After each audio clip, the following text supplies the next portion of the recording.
Programmers, आज हम देखने वाले यूजर डिफाइंड फंक्शन कितने प्रकार के होते हैं सी प्लस प्लस के अंदर। Types of user defined function in C plus plus. And इससे प्रीवियस वीडियो के अंदर हमने फंक्शंस को देख लिया था, फंक्शन कितने प्रकार के होते हैं और किस तरह से हम फंक्शन को इम्प्लीमेंट करते हैं हमारे प्रोग्राम के अंदर। चलिए जल्दी से नेक्स्ट फाइल बना लेते हैं जिसका नाम होगा प्रोग्राम 19.cpp प्रोग्राम 19.cpp और हम sp लिख के हमारा सिंपल प्रोग्राम यहाँ पर इनपुट करवा लेंगे। ये हमारा सिंपल प्रोग्राम था जो हमने इसी प्लेलिस्ट के 15 नंबर वीडियो के अंदर शुरू में बनाया था। अगर आपने अभी तक नहीं बनाया तो वो बना लेना, वहाँ से देखकर स्टार्ट करते हैं। पहले हम देखते हैं कि यूजर डिफाइंड फंक्शन होते कितने प्रकार के। Types of user defined function पहले लिख लेते हैं, उसके बाद हमने एक एक एग्जांपल करके इन सभी को इम्प्लीमेंट करना सीखेंगे। पहले types of user defined function.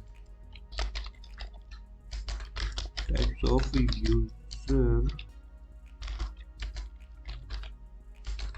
Of user defined functions.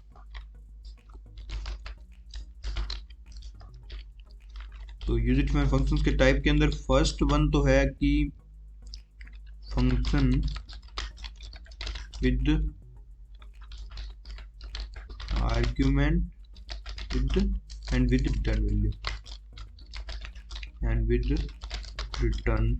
Value function with argument and with return value। and second है function with argument and without return value। मैं टाइप्स ऑफ लिख रहा हूँ फंक्शन के, यूजर डिफाइंड फंक्शन के type में एक बार यहाँ पे लिख रहा हूँ, उसके बाद हम इन सभी को इम्प्लीमेंट करेंगे। Function without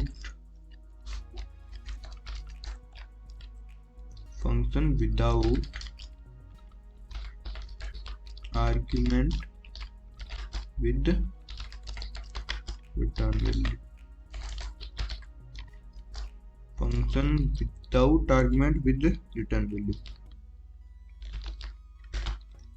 and fourth and last one है function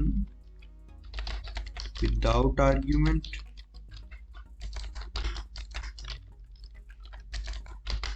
and without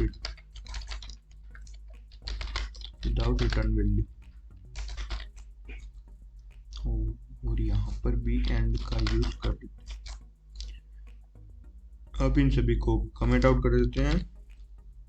चलिए types of user defined function, चार प्रकार के हमारे पास यूजर डिफाइंड फंक्शन होते हैं, जिसमें से फर्स्ट है कि function with argument with return value. जो हमने फंक्शन वाली वीडियो के अंदर डिस्कस किया था, इसके अंदर फंक्शन हमारा क्या था, फंक्शन हमारा सम फंक्शन था और वो क्या कर रहा था, रिटर्न वैल्यू भी रिटर्न कर रहा था और आर्ग्यूमेंट भी ले रहा था। यहाँ पे ये देखो, ये होते हैं आर्ग्यूमेंट लिस्ट, जिसमें से ये आर्ग्यूमेंट भी ले रहा है और कुछ रिटर्न भी कर रहा है, इंटीजर रिटर्न भी कर रहा है।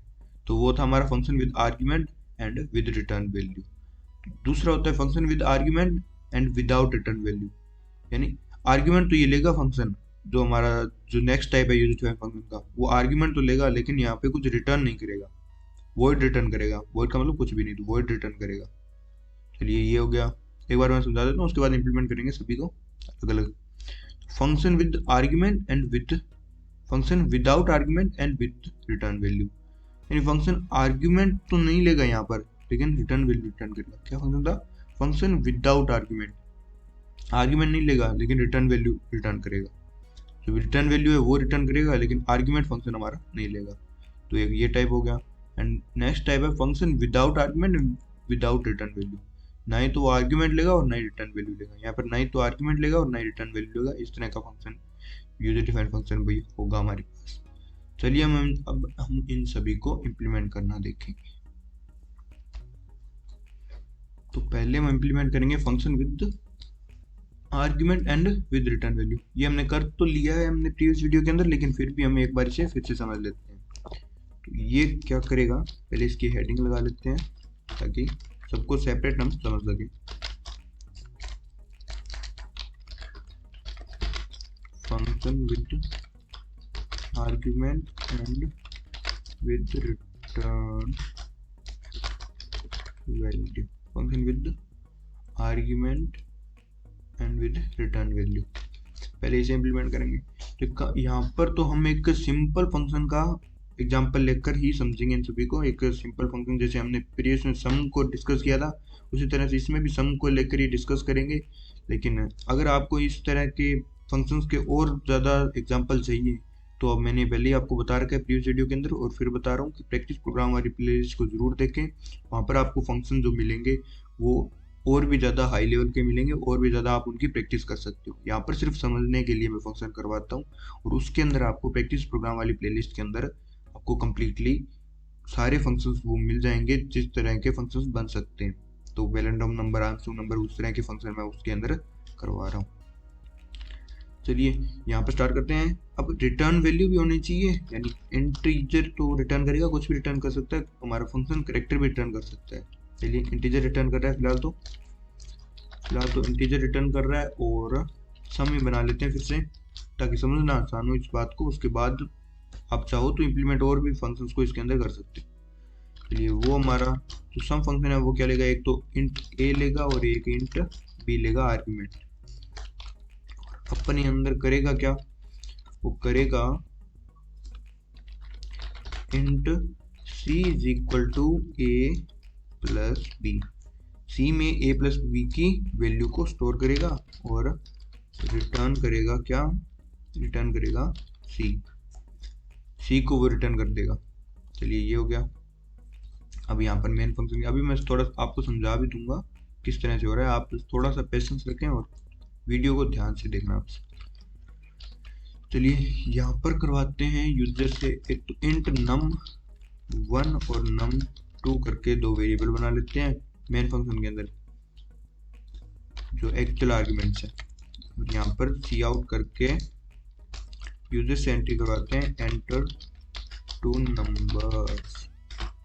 नंबर, दो नंबर एंटर करवाते हैं यूजर से, और जो कि इस तरह से करवाएंगे num1 और num2। इस तरह से दो वैल्यूज हम यूजर से एंटर करवा लेंगे। उसके बाद हम करेंगे क्या, उसके बाद हम करेंगे यहाँ पर एक प्रिंटिंग की सी आउट दिस सम इज, और यहाँ पर हम सम फंक्शन को कॉल कर देंगे जिसके अंदर हम आर्ग्यूमेंट पास कर देंगे कौन कौन से, num1 और num2, और हमें यहाँ पर इंसर्शन ऑपरेटर भी लगाना होगा कि हम सम को एग्जीक्यूट कर सके। जो भी हमारा सम रिटर्न करेगा उसे, जो भी सम रिटर्न करेगा उसे हम सी आउट करवा सके इस तरह से। तो अब ये फंक्शन हमारा किस तरह का हुआ, अब ये फंक्शन क्या कर रहा है कि आर्ग्यूमेंट भी ले रहा है। आर्ग्यूमेंट तो ये मेन फंक्शन से लेगा, ये देखो ये यहाँ से हम दो आर्ग्यूमेंट पास कर रहे हैं, आर्ग्यूमेंट भी ले रहा है और कुछ इंटीजर रिटर्न भी कर रहा है। यहाँ पर वर्ड तो नहीं लिखा है हमने, इंटीजर लिखा है, मतलब कुछ रिटर्न भी कर रहा है। ये सी रिटर्न तो कर रहा है, ये देखो रिटर्न लिख रखा है हमने यहाँ पर सी, और वो सी रिटर्न मतलब कि जो भी ये आंसर आएगा सी का, जैसे ए और प्लस, अब ये यहाँ से कॉपी होंगे ए और बी के अंदर, हमारे जो एक्चुअल आर्ग्यूमेंट्स है num1 num2 ए बी के अंदर कॉपी होंगे, वहाँ से वो ए और बी क्या करेगा, एडिशन करेगा उन वैल्यूज का और सी के अंदर स्टोर कर देगा, सी के अंदर स्टोर कर देगा, फिर रिटर्न करेगा ये सी, यानी सी की जो वैल्यू होगी उसे वो फंक्शन रिटर्न करेगा। फंक्शन रिटर्न करेगा इसका मतलब है कि वो जो सी की वैल्यू होगी वो यहाँ पर ये पेस्ट कर देगा, इतने के अंदर ये भी यहाँ पर सी की वैल्यू पेस्ट कर देगा और वो हमारा आउटपुट होगा। चलिए रन कर लेते हैं इसे। रन हो चुका है और हमसे दो वैल्यू एंटर करा रहा है, जिसे हम लिखते हैं 45 और 9, तो हमारा 54 आंसर आ रहा है, दैट्स राइट। तो ये हो गया हमारे function with argument and with return value. चलिए अब इसको कमेंट आउट कर देते हैं, इसको कमेंट आउट कर देते हैं। एंड अब हम क्या करेंगे, फंक्शन कौन सा डिस्कस करेंगे, function with argument and without return value. चलिए वो देख लेते हैं। तो हेडिंग लगा लेते हैं, पहले उसी को कॉपी पेस्ट कर लेते हैं, control C and then control V, इसके आगे भी फन नंबरिंग लगा देते हैं। चलिए हो गया। एक फंक्शन बनाना है हमें, इंट वही सेम फंक्शन का यूज करेंगे इन सम। लेकिन अब हमें क्या करना है कि हमारी जो रिटर्न वैल्यू है विदाउट रिटर्न वैल्यू नहीं होनी चाहिए। विदाउट रिटर्न वैल्यू यानी वॉइड, वॉइड कुछ भी रिटर्न नहीं करता, मतलब वॉइड रिटर्न वैल्यू वॉइड है हमारी, 0 है।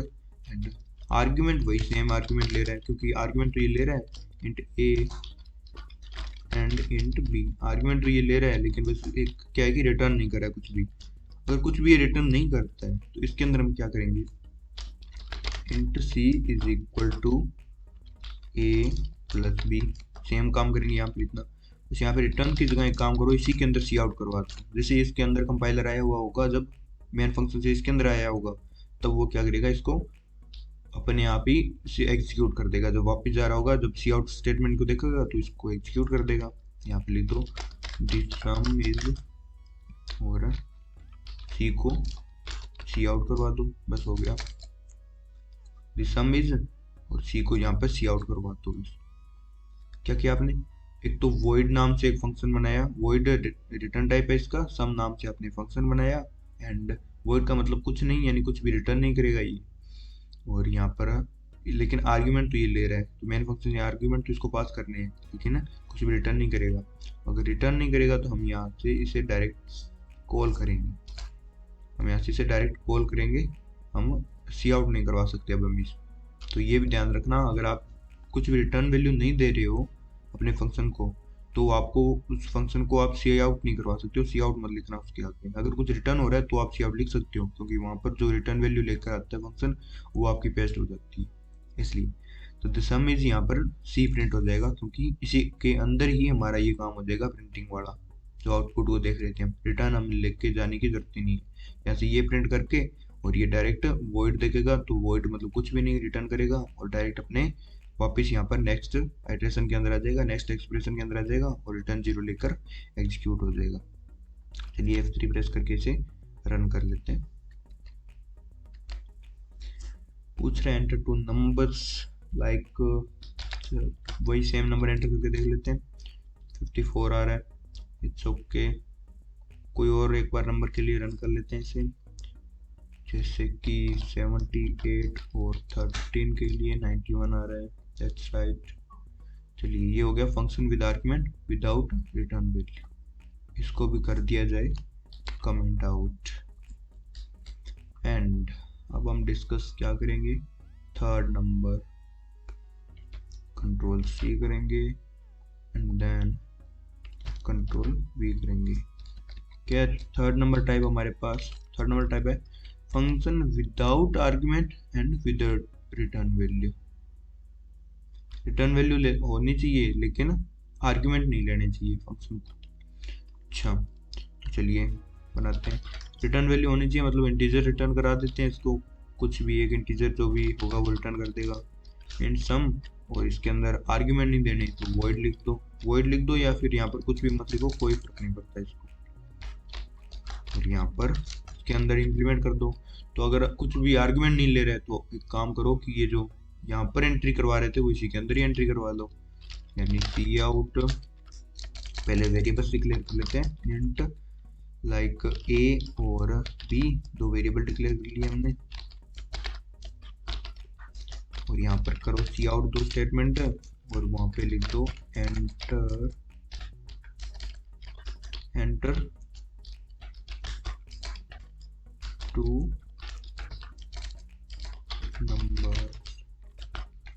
टू नंबर्स, और सी इन करा कर ए को और बी को सी इन करवा लो। सर्दी के अंदर उंगलियां थोड़ी सख्त हो गई हैं, इसलिए लिखा भी नहीं जा रहा कीबोर्ड पर। चलिए एंटर टू नंबर्स और सी इन करवा लो ए और बी को, क्योंकि फंक्शन के अंदर कुछ भी वो होता है सिंपल C++ का छोटा प्रोग्राम ही है, मतलब सी अंदर एक फंक्शन के अंदर आप छोटा एक प्रोग्राम ही लिखते हो, आप कस्टमाइज अपने हिसाब से कर सकते हो उसे। लेकिन उसके अंदर ये नहीं है कि आप कुछ करवा नहीं सकते, एंट्री वगैरह सब कुछ करवा सकते हो फंक्शन के अंदर। पूरा का पूरा प्रोग्राम ही आप ये जो यहाँ से लेकर यहाँ तक मेन फंक्शन के अंदर लिख दो, सारा का सारा इसी के अंदर लिख दो, कोई फर्क नहीं पड़ता, कुछ भी फर्क नहीं पड़ता इसके अंदर। बस यहाँ पर डायरेक्ट कॉल कर देना, बाकी सारा चाहे प्रोग्राम इसके अंदर लिख दो। बस आपको मेन फंक्शन बनाना जरूरी है। मेन फंक्शन के अंदर आप चाहे कितना भी 1000 लाइन्स ऑफ कोड का प्रोग्राम चाहे फंक्शन के अंदर लिख दो, उसके बाद मेन फंक्शन के अंदर सिर्फ उसे कॉल कर दो तो भी वो एग्जीक्यूट हो जाएगा, कोई प्रॉब्लम नहीं आएगी। चलिए ये हो गया, ए और बी को वो इनपुट में ले लेगा और करेगा क्या, एक इंट सी करके यहाँ पर एक वेरिएबल बनाते हैं। काम करता हूँ, कंफ्यूज नहीं करेंगे, वैसे आप बना सकते हो इस तरह से, लेकिन यहीं पे मैं आपका वो वेरिएबल बना देता हूँ कि आप कंफ्यूज ना हो। इंट सी है वो, उसके अंदर हम सम स्टोर करेंगे, तो सी इज इक्वल क्या हो जाएगा, ए प्लस बी हो जाएगा, और हमारा सी क्या हो जाएगा, रिटर्न हो जाएगा। तो कुछ रिटर्न भी तो करना है, इसलिए हम सी को रिटर्न कर देंगे।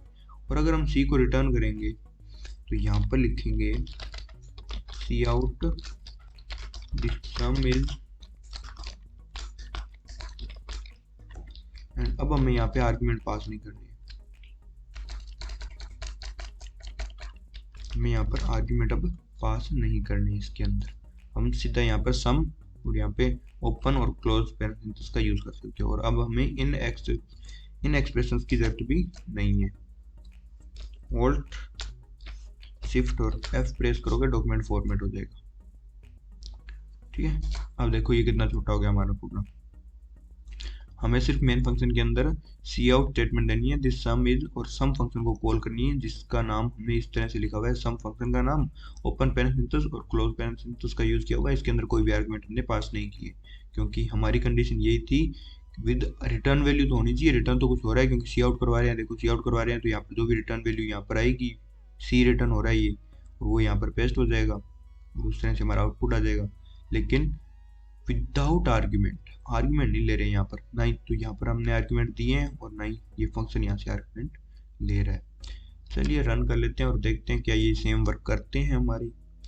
देखो वर्किंग तो एकदम सेम ही होती है इनकी, लाइक 10 + 20 = 30, बिल्कुल सेम ही आउटपुट आ रहे हैं, कोई चेंजेस नहीं है। जैसे हम function with argument and with return value में कर रहे थे, function with argument and without return value में, function without argument and with return value में सेम ही वर्क हो रहा है। लेकिन यहाँ पे ये मत समझना कि सेम ही होता है सब में, तो हम एक ही का यूज कर लें। कई जगह कंडीशंस आपके पास अलग अलग अप्लाई होती है, इसीलिए हम इनका यूज करते हैं। कई जगह आपको जरूरत पड़ेगी कि हाँ आप फंक्शन विदाउट आर्गुमेंट का भी यूज करना पड़ सकता है, Ctrl+C। कुछ ऐसे फंक्शन भी होते हैं जिन्हें आप उसी के अंदर ही डिफाइन करना चाहते हो कंप्लीटली, जिन्हें आप बाहर या मेन फंक्शन के अंदर अलग से डिफाइन नहीं करना चाहते हो, तो इसलिए आप यूज करते हो फंक्शन विदाउट आर्ग्यूमेंट और विदाउट रिटर्न वैल्यू या with return value. Without return value जो अब हम यूज करेंगे, ये फंक्शन कंप्लीटली, अगर आप देखो फंक्शन का टाइप क्या है वो समझो, function without argument without return value, यानी ना ही कुछ आर्ग्यूमेंट लेगा ना ही वो रिटर्न वैल्यू लेगा। मतलब सिंपल फंक्शन, फंक्शन का सारा कुछ भी जो भी डिक्लेरेशन है वो आपकी वॉइड, अभी देखते हैं एक सेकेंड, देखो ना ही तो वॉइड का मतलब ना ही तो कुछ रिटर्न कर रहा है, और पैरेंथेसिस भी खाली है, इसके अंदर वॉइड लिख सकते हो, वॉइड लिख सकते हो, लेकिन इसके अंदर कंपलसरी नहीं है वॉइड लिखना, इसलिए हम नहीं लिखते। तो यहाँ पर हो गया, कुछ भी रिटर्न भी नहीं करेगा और कुछ भी आर्ग्यूमेंट भी नहीं लेगा। इसका मतलब क्या है, हमें करना क्या है, यहाँ पर सारा का सारा जो प्रोग्राम है वो सारा का सारा इसी के अंदर ही लिखना है।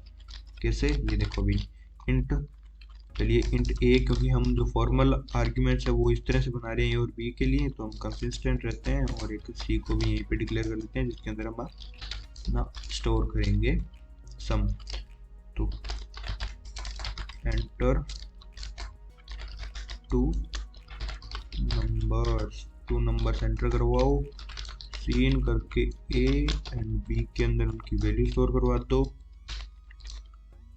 सी इज इक्वल कर दो ए प्लस बी। क्या हो गया भाई, यहाँ पे एरर क्यों दे रहा है, नो ऑपरेटर्स मैच। अच्छा, मैं यहाँ पर इंसर्शन ही एक्सट्रैक्शन ऑपरेटर का यूज कर रहा था, चलिए कोई नहीं। अब यहाँ पे हमें बस सेम काम कराना है जो हम करवाते थे उनके अंदर, this sum is, and sum को क्या करेंगे, सी को यहाँ पर प्रिंट कर देंगे। बस सारा प्रोग्राम है वो इसी के अंदर ही हो गया है हमारा, सारा का सारा प्रोग्राम हमने इसी के अंदर ही लिख लिया है, वेरिएबल्स इसी के अंदर लिए हैं, इनपुट भी इसी के अंदर ले रहे हैं, जो एडिशन है वो भी इसी के अंदर कर रहे हैं, और आउटपुट भी इसी के अंदर ही दे रहे हैं। तो कुछ भी रिटर्न करने की जरूरत ही नहीं है, सारा कुछ आउटपुट इसी के अंदर आ जाएगा। जैसे आउटपुट आ जाएगा हमें मिल जाएगा, फिर उसके बाद हमारा कंपाइलर वॉइड यानी कुछ भी रिटर्न नहीं करके और डायरेक्ट अब हमें कॉल करना है। तो कॉल करने का बस सिंपल मेथड, कुछ भी मत लिखो, बस इतना लिख दो सम और पैरेंथेसिस ऑन और ऑफ कर दो, बस हो गया, आपका प्रोग्राम अपने आप कॉल हो जाएगा। इस तरह से ये फंक्शन आपका कॉल हो जाएगा, अपना काम ये कंप्लीट इसके अंदर जो हमने लिखा है वो करेगा ये, और उसके बाद कुछ भी रिटर्न नहीं करेगा, no return, zero return value लेकर यहाँ पर आ जाएगा, और यहाँ पे आके फिर से ये रिटर्न जीरो देखेगा तो प्रोग्राम को एग्जीक्यूट कर देगा। चलिए रन कर लेते हैं, ये भी बिल्कुल सेम वर्क करता है या नहीं। वर्किंग तो देखो सेम ही रहेगी, 3020 लिख रहा हूँ मैं। चलिए ये हो गया 50, ये भी हमें सम रिजल्ट आउटपुट में दे रहे हैं। लेकिन हमने ये देखा कि हम किस तरह से इनपुट और किस तरह से कौन कौन से चेंजेस हैं उनको चेंज करके हम इनपुट और आउटपुट में बदलाव कर सकते हैं। इनपुट आउटपुट में बदलाव वैसे नहीं कर सकते, लेकिन इसके अंदर जो इनपुट आउटपुट दे रहे हैं उनका बदलाव कर सकते हैं। फिर से एक बार थोड़ा सा रिवीजन, क्विक रिवीजन हो जाए कि अगर function with argument and with return value है तो रिटर्न भी कुछ आपको करना होता है और कुछ आपको आर्ग्यूमेंट भी उसके अंदर पास करानी होती है मेन फंक्शन से। और function with argument without return value, with argument होने चाहिए, फंक्शन आपका आर्ग्यूमेंट लेगा लेकिन कुछ भी रिटर्न नहीं करेगा, तो उस कंडीशन में आप एक सी आउट स्टेटमेंट जो आपकी मेन फंक्शन के अंदर होनी थी उसे आप इसी के अंदर लिख दो बस। और function without argument and with return value, अगर आर्ग्यूमेंट भी नहीं लेगा और रिटर्न वैल्यू लेगा तो आप एक काम करो, रिटर्न वैल्यू दे दो, लेकिन उसको आर्ग्यूमेंट कुछ भी मत दो, आर्ग्यूमेंट देने की जरूरत नहीं है, आप उसी के अंदर ही आर्ग्यूमेंट जो इनपुट एंट्री है उसी के अंदर करवा लो और जो आउटपुट है उसको रिटर्न कर दो।